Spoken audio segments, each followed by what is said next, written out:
soyons conséquents envers nous-mêmes. Les tests sont clairs. Aucun pays ne peut se développer si les tests ne sont pas respectés. On ne peut pas permettre à des gens, à des individus, des traîtres, de nous manipuler, de nous faire croire que non, c'est eux, ils ont la baguette magique. Depuis qu'ils ont fait ce qu'ils ont fait là, qu'est-ce qui a changé? Qu'est-ce qui a changé? Qu'est-ce qui a changé? C'est les mêmes choses. L'Afrique est toujours dans ça. Nous sommes toujours dans les mêmes bêtises. On reprend. Alors que les lois sont là. Et si on faisait l'effort de respecter les lois, je vous dis, on serait déjà au niveau de la Corée du Sud, au niveau de la Chine, au niveau du Japon. Les gens qui respectent leurs lois, et on fait tout pour respecter ça. Et nous, on ne les respecte pas. Si Faure Gnassingbé te propose d'être un sénateur au Togo, jamais. Lui n'est pas, écoutez, mais ce serait grave pour moi-même. Ce serait une insulte même. D'accepter quoi que ce soit de trucs, c'est grave. Mais qu'est-ce que nous sommes en train de dire? Nous parlons des lois. Le monsieur ne respecte rien. Moi, je vous dis, je suis convaincu, c'est un idéal que je chéris.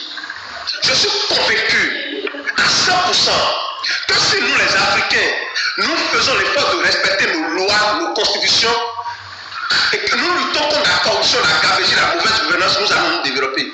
Aucun impérialisme ne peut nous empêcher de progresser.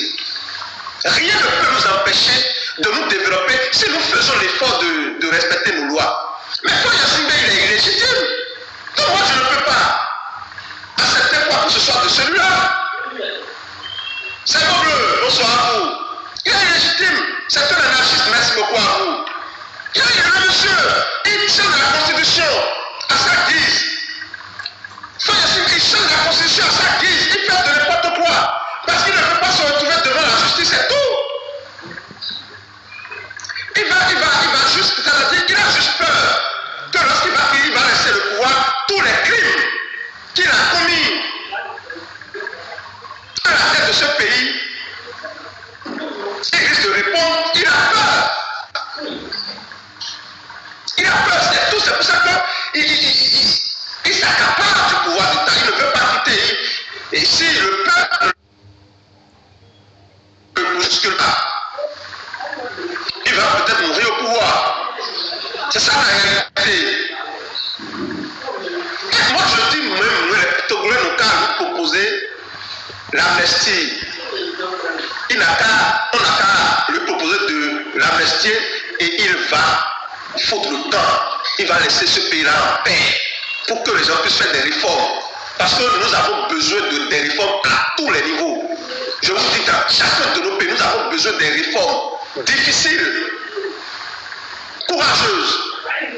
Il faut faire des réformes. C'est ça la vraie révolution. Ce n'est pas permettre à des bandits, des délinquants, des voyous de prendre le pouvoir d'État. Ce n'est pas ça la révolution. La révolution même, c'est lorsque nous bousculons nos habitudes. À ça, comme nous faisons, on met tout dans la Constitution et voilà, on crée des lois, de nouvelles lois de développement.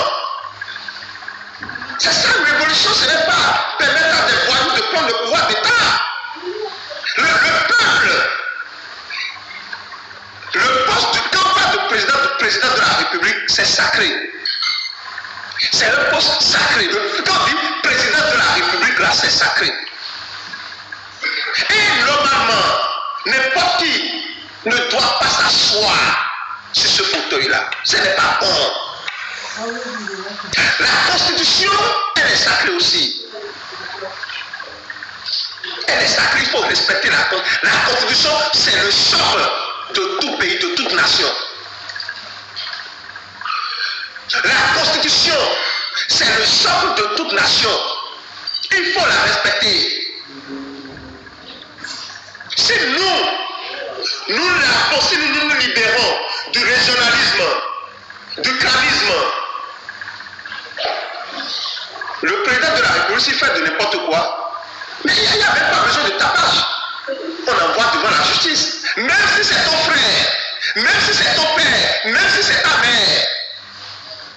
C'est ce que la Constitution dit. La Constitution de tous nos pays là, de chacun de nos pays, c'est ça. Nul n'est au-dessus de la loi, même si c'est ton fils. S'il piétine la loi fondamentale, tu dois regarder le pays, tu dois regarder la Constitution, tu dois regarder le drapeau national et faire ce qu'il faut. C'est ça, être un patriote.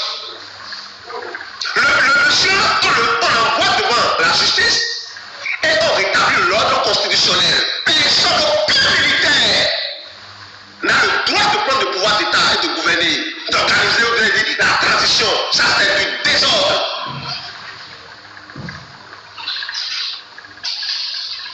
Le rôle du militaire, c'est de protéger le territoire national, de défendre la Constitution.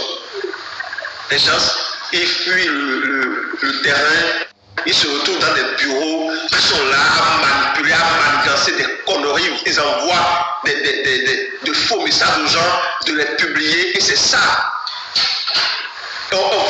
C'est-à-dire, ce qui est condamnable, ce qui est condamné par la Constitution est maintenant applaudi. Vous imaginez? Ce qui est condamné par la Constitution est maintenant applaudi. Parce que des illettrés, il y a tellement d'illettrés en Afrique, d'analphabètes, et ils se sont réunis. Des gens qui ne connaissent rien, ne connaissent même pas la Constitution de leur pays. Il y a un monsieur, j'ai fait une vidéo, il m'a dit, il est nigérien.